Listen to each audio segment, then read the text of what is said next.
You are listening to the Unusually Well-Informed podcast.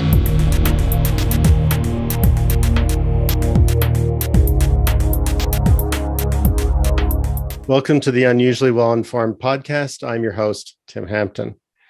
My unusually well-informed guest today is Sandra Wendel.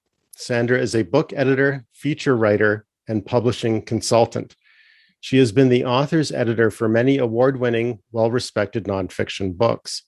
Among her many happy clients is Dennis Geelen, author of The Zero In Formula and former guest on this podcast. Sandra is the author of Cover to Cover, What First-Time Authors Need to Know About Editing. Today, Sandra and I are discussing how the first-time author can get their manuscript polished and published. Sandra, welcome to the show. Tim, thank you for the opportunity. It's my pleasure. So, Sandra, how did you arrive at the vocation of book editor? You know, there is no actual major in college in editing. I started out as a journalist. I graduated from the University of Iowa. I worked in nonprofit communication, and I ended up working with people writing books. And I guess that was always my love. You also had to pay attention in English class. Right. That's good. They say everybody has a book in them. Are you convinced? I think a lot of people do. And I think that the world is ready for people to write their stories. Now, that doesn't mean they have to publish them wide for the world. But I do believe people need to write their stories. I think we're missing oral histories. We're missing people's war stories. We're missing immigrant stories. And even if you just write your story for your family, I really think people need to write their stories. Yes. So, yes, people do have books in them. Okay. That's terrific. I love that idea of chronicling maybe your family's story. That's so valuable. What do you think holds people back from actually writing? Oh, fear. I just had an author send me a manuscript today. She said, "You're the first person who's not a family member who's reading this." And she felt very vulnerable. Mm-hmm. And first-time authors do feel vulnerable. Imagine if you wrote something, in high school and you turned it in to the teacher. You always worried. Is it good enough? And I've never really tried to discourage anyone from writing. Sharing is another big step for people. Right. Absolutely. Yes. This is somewhat of a facetious question, but is writing a book like writing 200 blog posts? Oh, what's happening now? People are going from blog to book. So they're trying out their writing, they're developing their voice, they're creating blogs, and then they go, wow, I have enough here for a book. So it's blog to book. But I also have the reverse. I have people who are concerned about their content. Will anyone find this interesting? Well, who is my audience? So I said, create a blog, start getting followers, and then you can make your book. So right. It's a two-way street, and blogging I really think it's changing some book. Well, and people are using blogs to market their books too. Absolutely. Yeah. So we're talking about the realm of nonfiction. That's your preferred variety. What are the rules regarding how long a book should be in nonfiction? Oh, that's a good question that people ask a lot. There are extremes. Sometimes people come to me with 4,000 words or 12,000 words, and I go, okay, you have a good start. To actually create a book with a spine, I mean, if the book doesn't, if it's too short, it's like a pamphlet. Right. And you can't really charge enough. So you should be in the 20,000, 30,000 range for nonfiction at least. Fiction tends to be longer, 50, 60, 70, 80,000 words. People talk about number of pages. Well, pages doesn't tell you anything. It's the number of words that you need to know. But then I've had people bring me 180,000 words, and I go, okay, stop right there. How do you edit that? Well, you don't. you have either two books, or you have a series, or you slash and burn. That's too long. Physically, to create a book with a spine this thick, it's huge. It's cumbersome, and it can't even hold together. So it'd be like a big phone book or something. And you're asking readers to give you time, not only the money, but their time to read that. And that's a big ask for a reader. Yeah, I agree. As so a reader, I agree. Right. So let's say somebody's got their first 10,000 words and they're contemplating hiring an editor. What's the timing like? When should I approach an editor? How many weeks in advance do I need to even find out if they're available? How does that work? I think a lot of people have the misconception that we editors can do magic, and that we're clairvoyant, and that we can read their minds. And I have to say, we can't.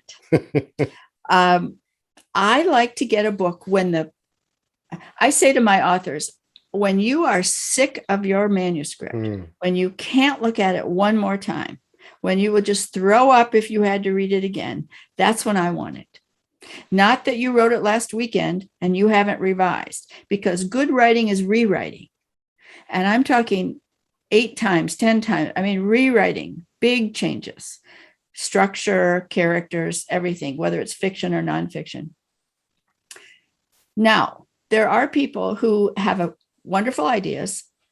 They're not the greatest writers in the world, and they want to work with a book coach.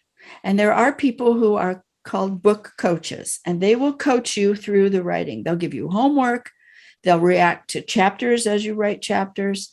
And I have done some of that. It's a lot of heavy hand-holding with people, and it's a process that takes years. Even I worked with someone well over a year from start to final manuscript.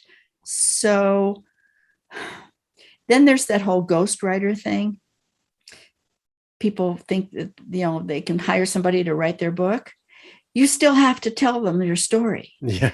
And so many times those ghostwriting situations are people being interviewed by someone who actually writes the book, but they can't make anything up if it's a memoir.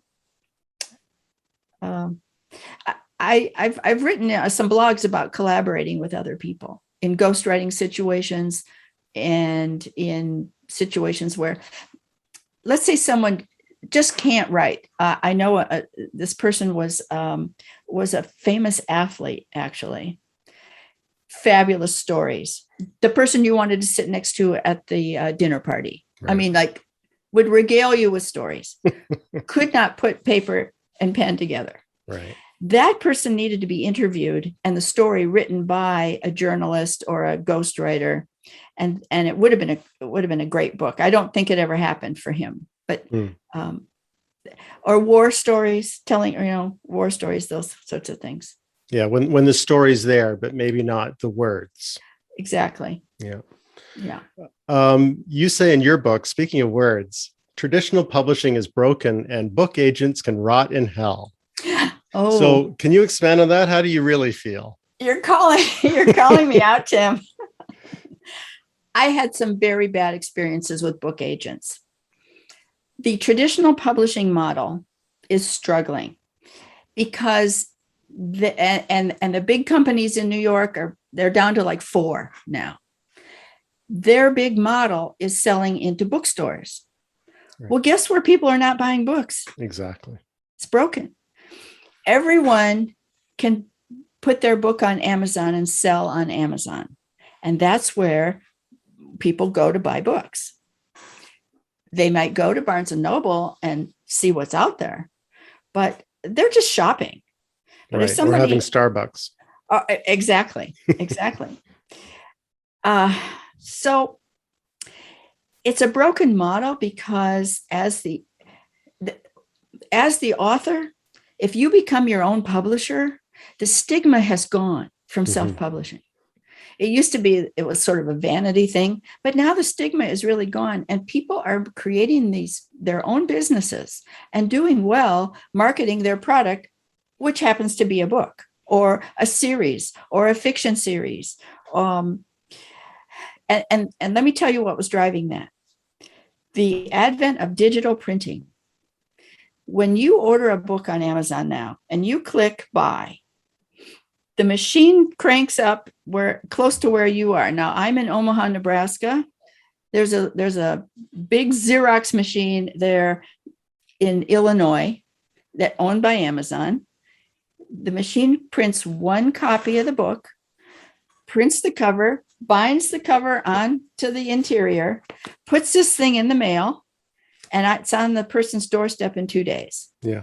It's called just-in-time inventory. It's digital printing. This is not ink on these pages. It is a digital printing process like a Xerox machine. Right. This has changed everything because anyone can publish anything. Anyone can get up on the Amazon. It's called KDP. That's their publishing platform. And that's good news and bad news. There's a lot of bad stuff up there, unprofessional. Right. But that's where people buy books. So digital printing has changed everything. And you were saying it's broken. One of the things that's broken is you're printing these books like in the old model. You're putting together these books and you give them to the book store on consignment, right? So they could wind up in the garbage. They wind up in landfills. Yeah, it's horrible. Bookstores do not generally own their inventory. It is there on consignment. Most people don't know that. And I was speaking with someone the other day who used to work at a bookstore. And after about 90 days, they box up stuff that isn't sold and it goes back through the channels to the publishers. And that's just not even good business. Yeah.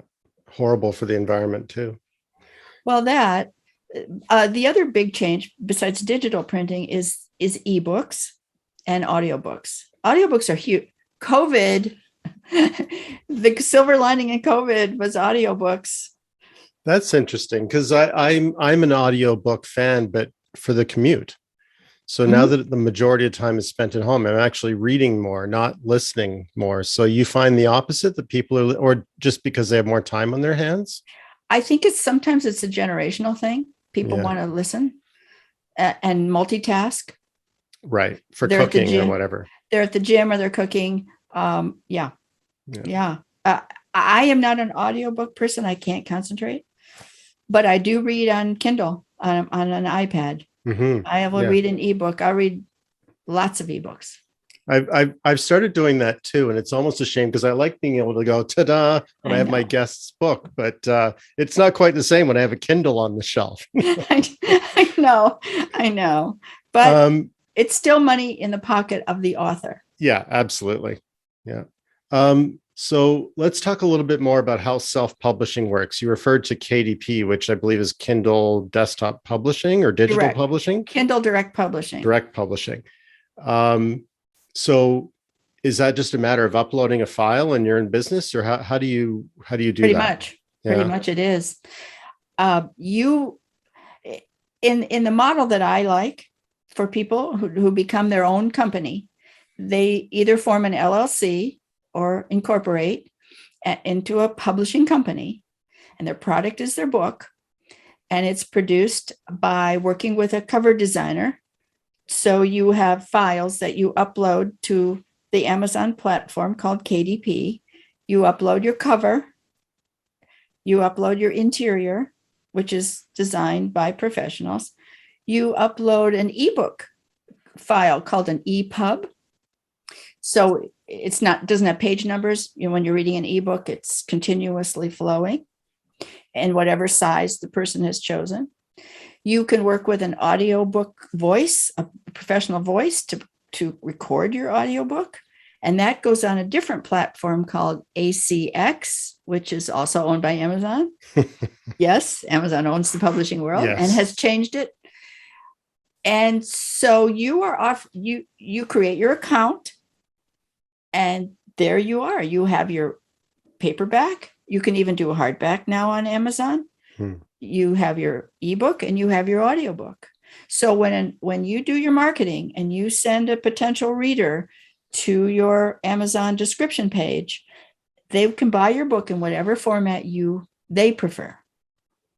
Right. You want to Yeah, I've offer all the noticed that as a formats. reader. That's terrific.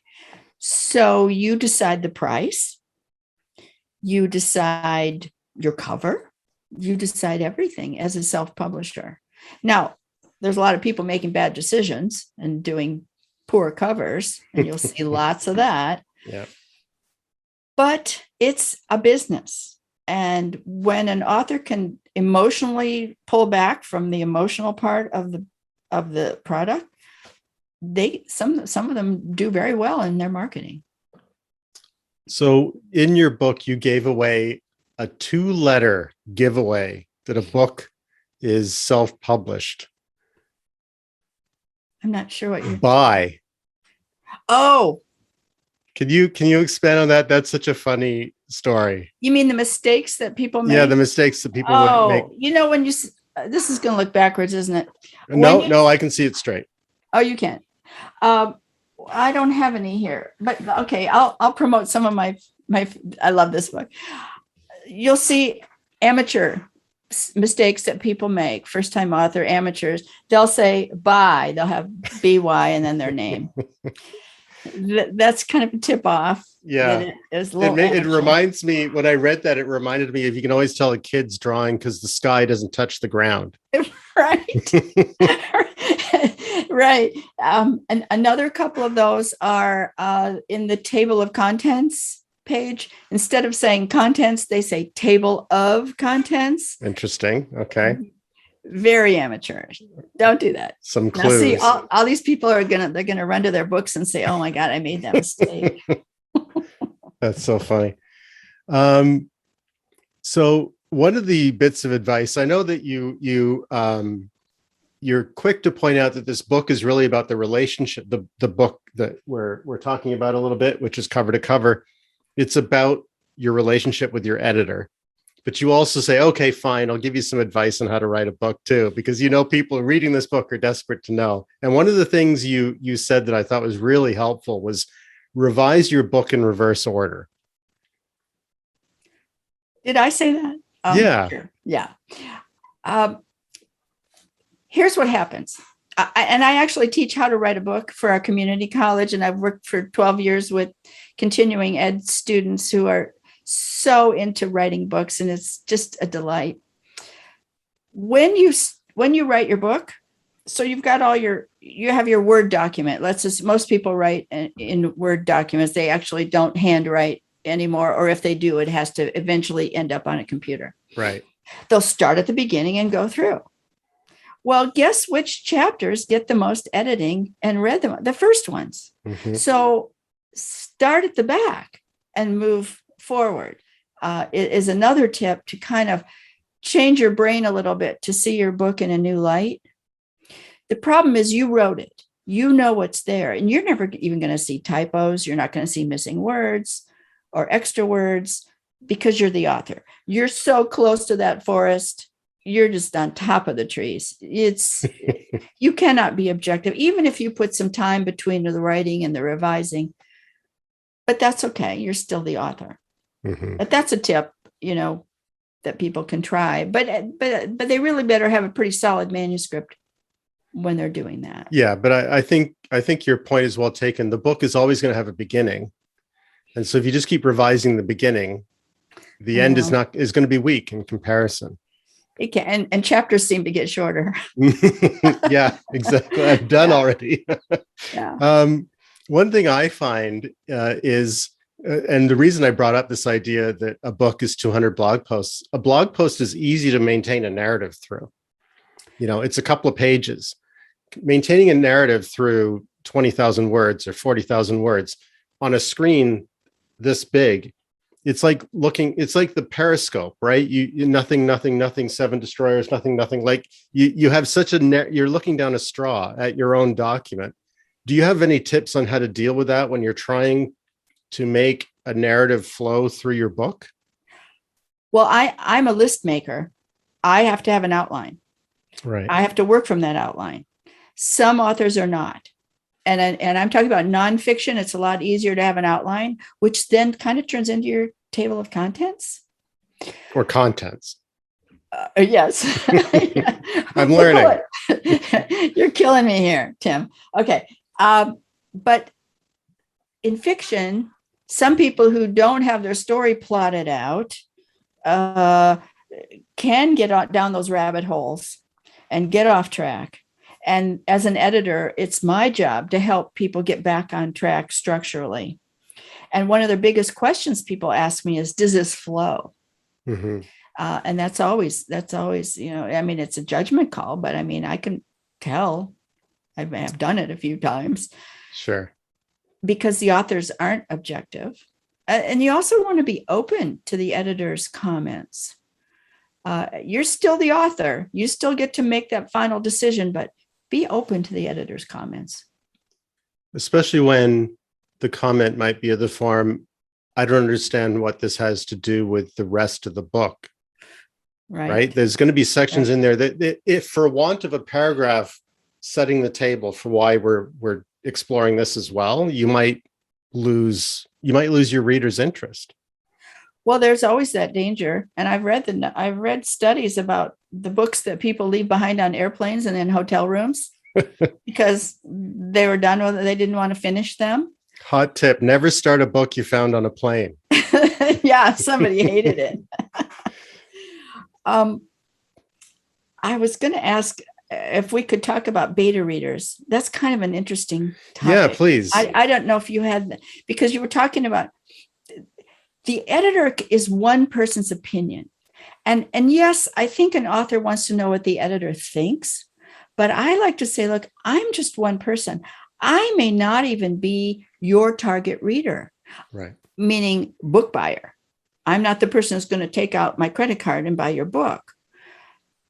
So mechanically, I can tell you if your book is sound. I can tell you if the story hangs together. But the real test is the reader, your typical reader. And lately, I've been doing this wonderful process called a beta reader process. And I find about 15 to 20 people who, number one, don't know the author, not related to the author by marriage, DNA, or work, who are typical target readers. And the ones I've been doing lately are business books. So I have professors of business. I have business people like Dennis Geelen, who wrote the book on entrepreneurship. And we give them the manuscript, a final manuscript. And then the author and I come up with about 10 questions that get to and they can't be answered by yes or no. So you don't say, what do you think? Or, how did you like the opening? We ask them the structural questions about the content to make sure that the author is hitting those targets. It's brutal. Mm-hmm. The comments come back to me, not directly to the author. I filter them, but I don't soften them. And I say, okay, there's a trend. 3 or 4 people mentioned that your opening was weak and they wanted another example. Right. And one person just went crazy and threw you under the bus. We ignore that person. They're having a bad day. But 5 people wanted more information about the model. That gives the author all kinds of great ideas to go back and revise. Because wouldn't you rather have those people telling you that than seeing them in Amazon reviews? Right. Absolutely. With 1 star. Yeah. So the beta reader process, and you should never pay a beta reader. Some people are out there on Goodreads and groups, beta reader groups, and saying, oh, I'll read your book for $20. Don't pay anyone. Beta readers want to be they just want to be helpful, and they kind of like reading new stuff. Yeah. And I would think that some of these communities must be groups of authors, because you're invested in seeing the clay made into the sculpture, right? So you're interested in the process. They are. And some of the ones in my beta reader groups are people who are authors themselves, who benefited from a beta reader process and know how important it is for an author. Yes. Yeah, that's terrific. Yeah. Is that a reasonable source for endorsements or whatever they call? It can be. It can be, if we can get people. They're more likely better as reviewers. So at the end of the beta read, when the book finally comes out, the author will send all the beta readers a copy of the final book, and ask, would you mind giving me an Amazon review? Right. And really, those are gold to an author. They really especially are. because they come so early, right? They may even come before. You can't put in a review up really until the book is out. True. Out. Yeah. But you can say, I received a copy of the book. I was an early reviewer for the book. Yes. And you want to get some reviews up once you go live with your book. Yeah. No, that is important. Getting a little buzz in the beginning. That's all the algorithms go, right? Yes. And there are a lot of people out there selling all these big plans and publishing schools and stuff and webinars. And I have to say, no one knows the Amazon algorithm. Only Amazon. Yeah. We can guess. Well, I've encountered some of this because for a while there, my girlfriend and I were selling jewelry online. So you're always trying to game Google or Amazon or whatever. And I mean, you can say what you will about these companies. They're genuinely trying to identify which books people will enjoy or which products people will enjoy, which links they will actually care to go through. Right. And so if you're trying to game the system, they're trying to figure out how you're trying to game the system all the time. Well, yes. And there were terrible schemes with buying reviews through third world countries. So Amazon really clamped down on reviews. Very hard to get your review up. Yeah. What's the science behind being best selling? I hear there's some gaming to that process. There is. Let's say you have 30 friends and you give them all a $20 bill and you say, Thursday at noon, I want you to go buy my book. So I'm the best-selling author at Thursday at noon. Yep. For 5 minutes. Yeah. For 5 minutes. And that's okay. I've seen lots of new books hit #1 bestseller status for a day or so. Yeah. And they're called #1 new release. Sure. And fine. Andy Warhol was right. 15 minutes. Yeah. 15 minutes of fame. Yeah. I love it. Yeah.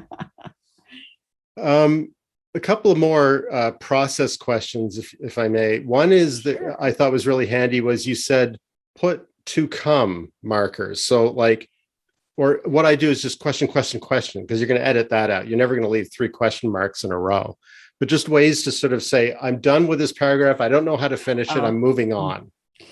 Oh, those are markers you leave as you're writing. Yeah. Don't get hung up on something. If you're trying to come up with a word, or an example is coming, or that I really want to put a graphic in here, just put stuff in brackets. It'll be easier to find it later. And that's a good way to prompt yourself to go back and fill in things. Yeah. And you're not done editing until all of those are out. Either you give up on it, totally or fill it in. Yeah. Right. So when you're working with your editor, another process question is I think your process involves word and track changes. Can you talk a little bit about how that works? Yes. The track changes feature in Word, the software Word on PC or Mac, is very powerful because it allows the editor to make changes that then show up in a different color. And if you've never used it before, you can find it on the review tab at the top of your Word document. And you turn track changes on, and then any keystrokes are captured and you see them. The other beautiful feature of that is there's this comment, and I can click on comment, and then it leaves a little bubble over here on the right. And I have complete conversations with authors in the margin. And they're wonderful. I leave nice notes like, wow, this is an amazing story. But I also say, I love this idea. Do you have an example? Mm-hmm. So as an editor, it's so powerful. It allows me to have that conversation with the author. And then we eventually clean all that up.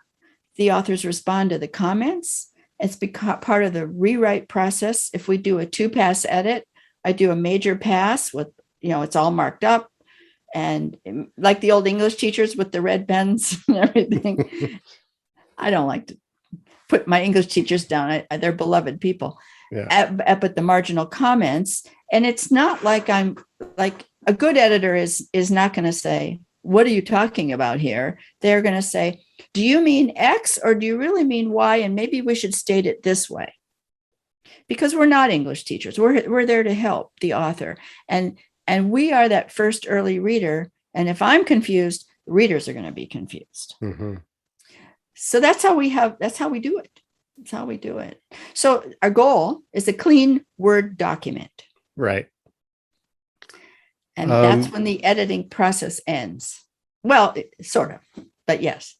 And then, okay, so then as you said before, you have other professions involved. So you have a cover designer, and you mentioned something about designing the text within the Yes. contents. Yes. I gather you have to design. You do. And is that usually stick handled by the editor, or does the author have somebody else in mind? What's I would imagine the editor would usually be the sort of contractor with subcontractors. Not necessarily, no. Sometimes editors are editors, and when that editing is done, they're done. Mm-hmm.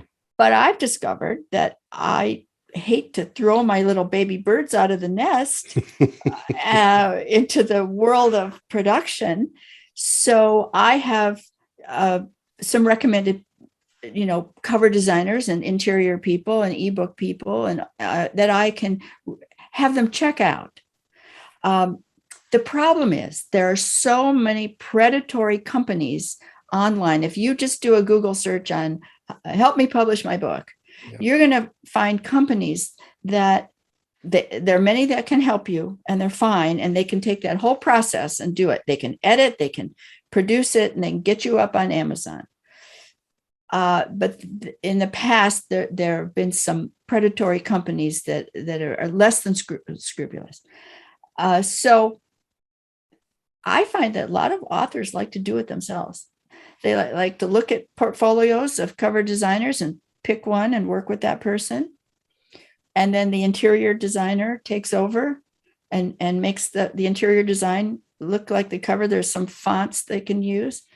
And then once that's all set, then those final PDF pages that are your actual book pages go through another process to create the EPUB file for the ebook.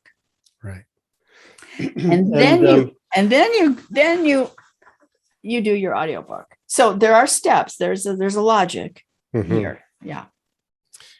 One of these steps we're overlooking, or at least I'm overlooking, is ISBN number. How is that conjured up? The ISBN is like your VIN number on your car. Mm-hmm. So every version of your book needs an ISBN, which is International Standard Book Numbers, blah, blah, blah. Okay. That's how Barnes & Noble knows. That's how Amazon also assigns other numbers called an ASIN. But if you register it, your company, your own little self-publishing company that you have, you can go and buy your ISBN numbers in the name of your company. And that means if anyone looks that up, there you are. It's your company, it's your name. If you work with a company that assists you in publishing, they may assign a number of their company. Right. I prefer to own my own ISBNs and now that has nothing it's an identifier. Mm-hmm. That has nothing to do with copyright. Fair enough. There's always confusion. You always own your copyright. You created it. You put it in a fixed form, a book. You own this. You own the words in this order. Mm-hmm. Okay. That's copyright.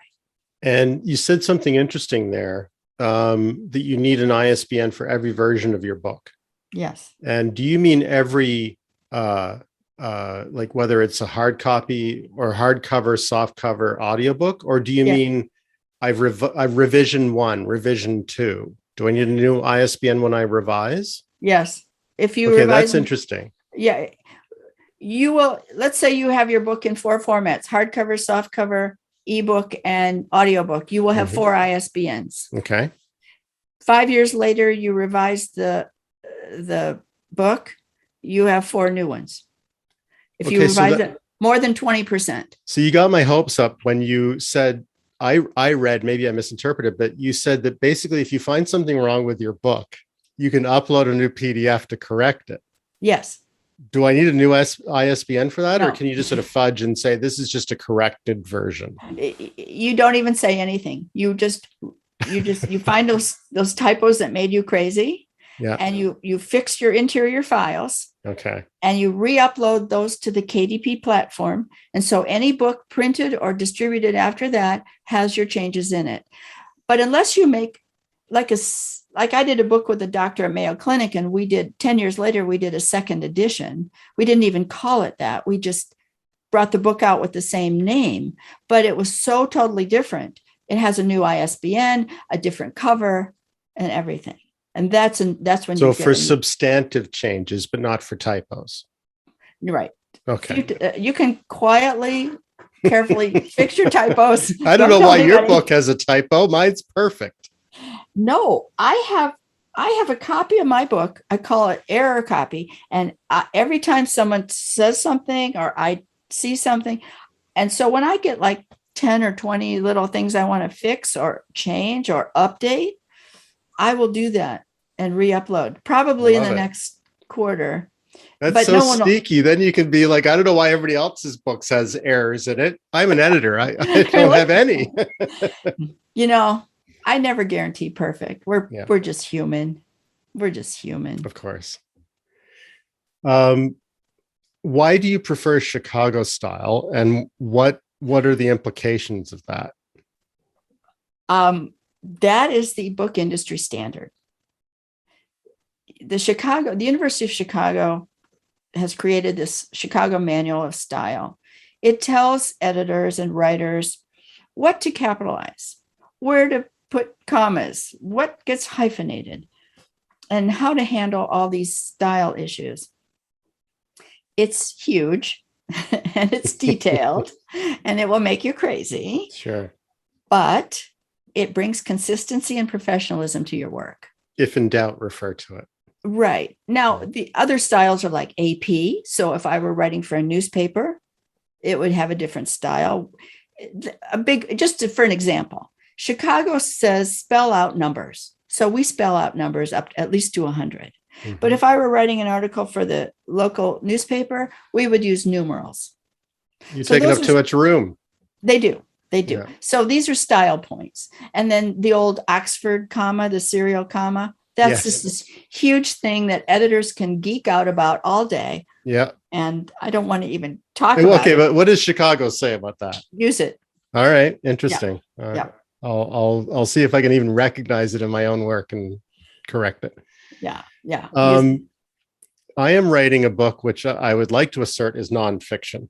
Okay. And by that, I mean, I'm peppering it with footnotes, partly so I have something to refer back to, but also if there's ever any question about where I dreamt this up, I can say, well, I found it in a legitimate source.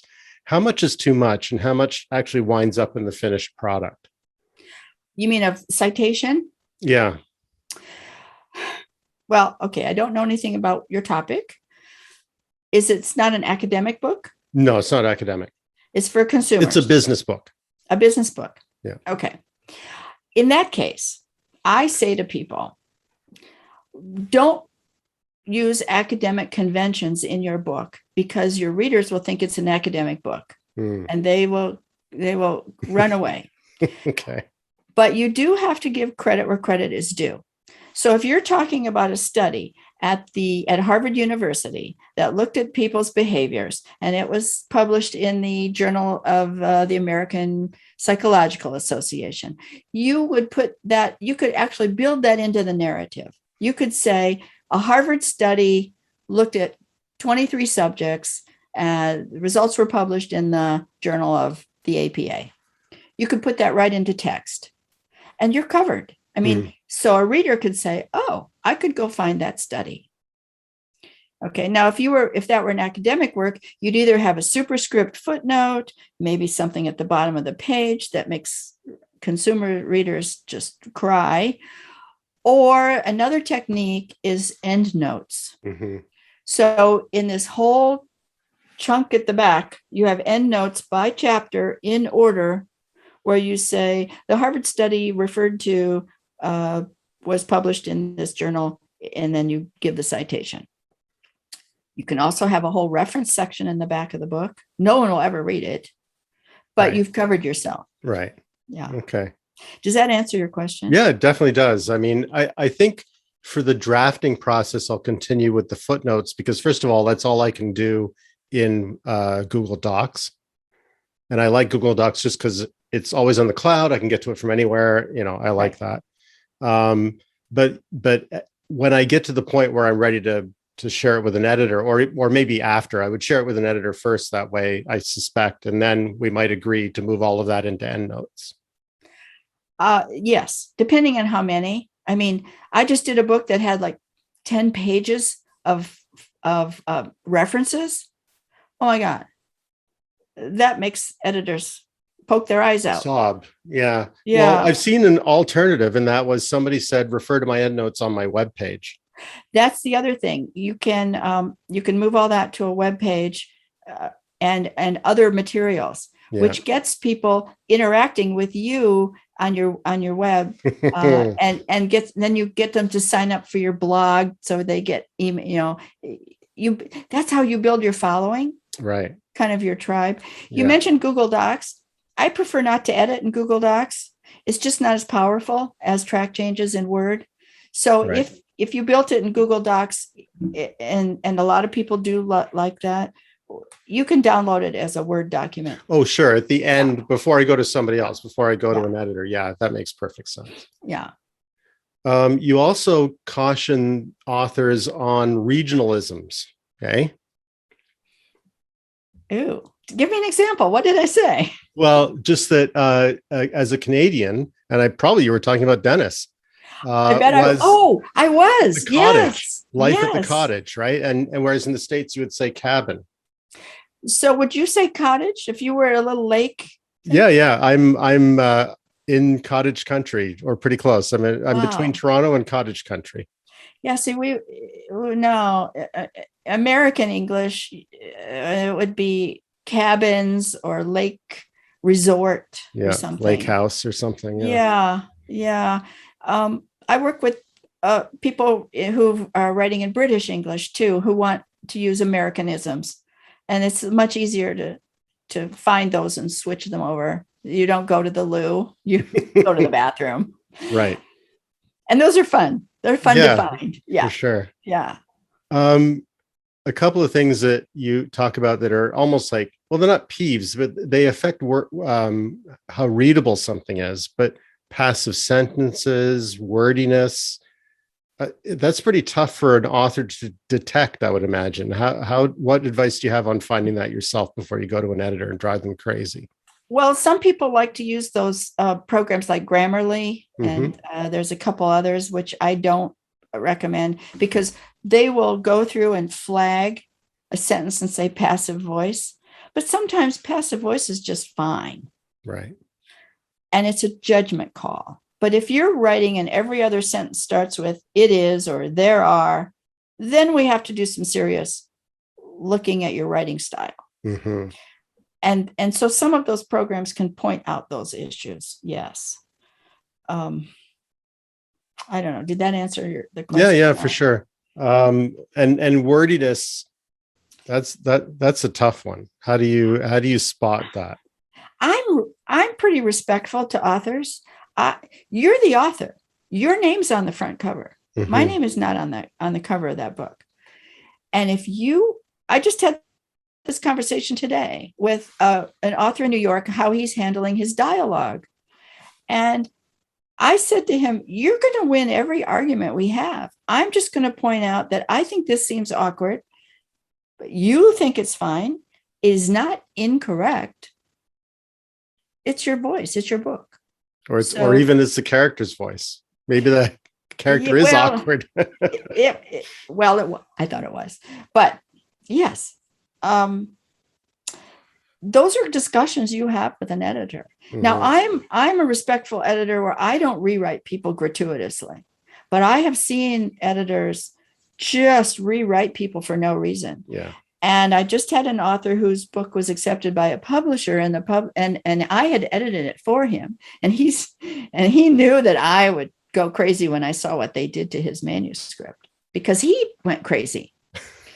And I said, you ask them, why did you change this? Is it incorrect? Mm-hmm. Hold their feet to the fire.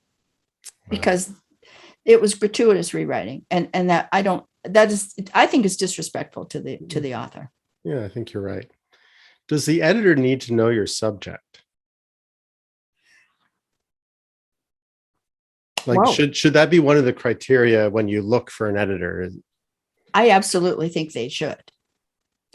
Now, I turn down a lot of work in areas that I just don't feel comfortable in. I mean, if it's all about some heavy duty financial stuff, I wouldn't know. I wouldn't know. I wouldn't know what's incorrect, and you wouldn't want me not to know. So yes, I think they need some subject matter knowledge. Mm-hmm.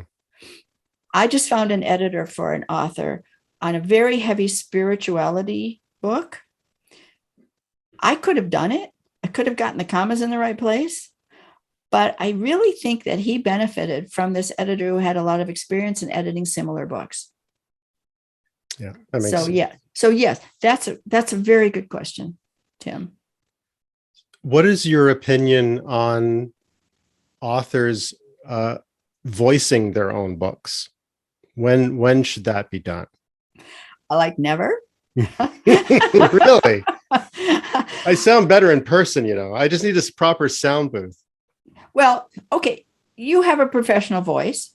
You have professional equipment. I assume you can engineer these things, but I have seen the magic that a professional voice can do and create these gorgeous audiobooks, because you're in somebody's ear for 6 hours. Yeah. Any static is going to drive you crazy. Or turning a page, the rustling of paper. I understand that the best way is to read on screen. Yeah. See, so and then, but hear my mouse dragging. You don't want the mouse clicking. Yeah. And then you want to be able to filter out and modulate and put some bass in. And I mean, I know nothing about this, but I know enough that I want a professional voice. There's a good version and a bad version for sure. Yeah, it can be. Yeah.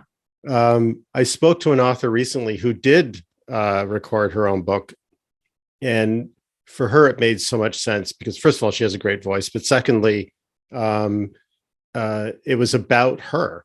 Right. I mean, not just about her. It was about her and her relationship with somebody else. And it would have just sounded really strange to her and probably anybody who knew her to hear it from somebody else's voice. Yeah, but a reader who doesn't know her, a listener wouldn't matter. True. There is a middle ground here. Mm-hmm. What I did with my Mayo Clinic doctor's book, we let him record the introduction. Right. And it was lovely. Yeah, I can see that. Yeah. How do editors price their work? There's so many factors to consider. That is the big question. Someone says, well, I wrote a book. How much will it cost? I go, come remodel my kitchen. Yeah, exactly. How much is that going to cost? Yeah. Or I've got this used car for you. Do you want to buy it? All right. How many miles? How big is your kitchen? We need to see it. Mm-hmm. Oh, but I'll just send you a chapter. And there's 12 chapters like this. No, I need to see the whole thing. So there is an estimation process, though. You're not just giving it and saying, bill me after or anything like that. No, don't ever do that. Or see, I bill by the project. I want to see the big picture. I can tell what I need to look at. I read at the beginning, but I also read in the middle. I skim through to see if there's any, pages and pages of stuff that will, detailed stuff that would have to be fact checked. Mm-hmm. And then I know how long it will take me. I do not price by the word. I do not price by the hour. I price by the project. I know. And sometimes I give people a range, because if they turn out to, usually I do a 2-pass edit. After the first major pass, we're getting cleaner and cleaner. But after the first major pass, let's say they added 3,000 words and cut out a chapter and changed a whole, it's like, okay. Now I'm editing something new. It's a different starting picture. over. Yeah. Yeah. Yeah. Yeah. And that happens. And that's okay. Well, so long as they have their eyes open, right? So there's never a surprise. Most editors will tell you what it's about to cost. Yes. Yes. But to someone to just say, oh, sure, you need a copy edit. That's 2 cents a word.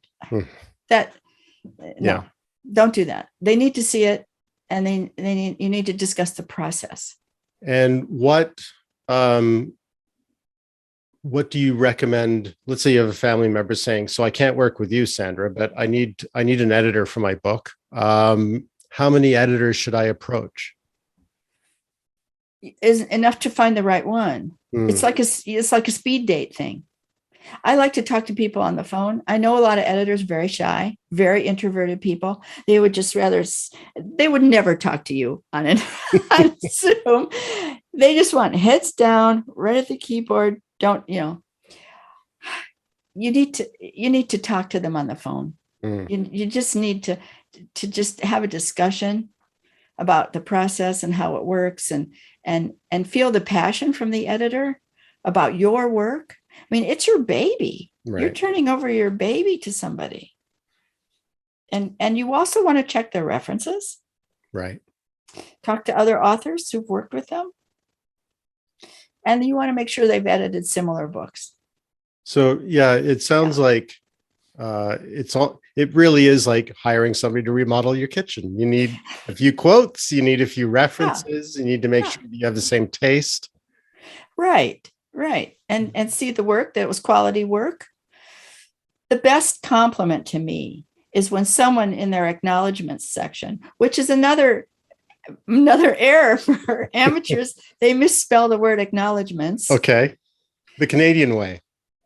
Do you spell it? Oh, no, I'm teasing. No. I'm teasing.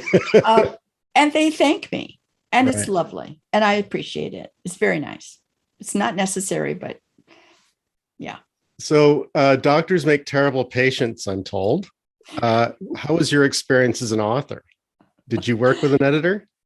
I do. I have a mentor, and she is brutal. And I love her and I hate her. But she makes my writing. She's good. She finds stuff.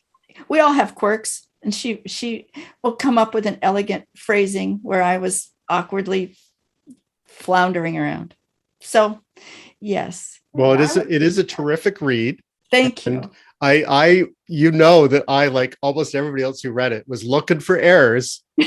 No, did you find any? And you offered some up, but then my hopes were dashed because you were illustrating the errors. Do you remember that? There's a little section in there, and you're like, did you see the problem? Yeah. So, you dashed my hopes. I was hoping to come to you with something. So well done. Thank you, Tim. I'd love to edit your book. Let me see it when you're ready. Thank you. I will, for sure. And my final question, and you sort of answered that a little bit. Are you accepting patients, and how can authors reach you? I am. I do. I have a website. It's sandrawendel.com. And Wendel is Wendel, 1 L. 1 L, yes. Yes. And if you're writing business or leadership, some memoir, I'm getting away from memoir. If it's a professional memoir, like I work with a lot of police officers and people in law enforcement on their memoirs. True crime books. I love true crime books. And I do self-help and health. And that's where I'm comfortable. That's where I bring to the table for authors. And yes, let me see what you've got. Love to see it. Terrific. Well, thank you so much, Sandra. Thank you for the infomercial. Yeah, well, this has been a lot of fun. Thank you so much. Oh, you're wonderful. You asked all the great questions, Tim. I appreciate it. My guest today was Sandra Wendel with 1 L. Sandra's LinkedIn profile and more information about where to get her book cover to cover will be in the show notes. My name is Tim Hampton, and you can reach me at tim@unusuallywellinformed.com. Thanks for listening. I hope you will subscribe and join me for the next show, with another unusually well-informed leader in business and technology. Thank you for listening to the Unusually Well-Informed podcast.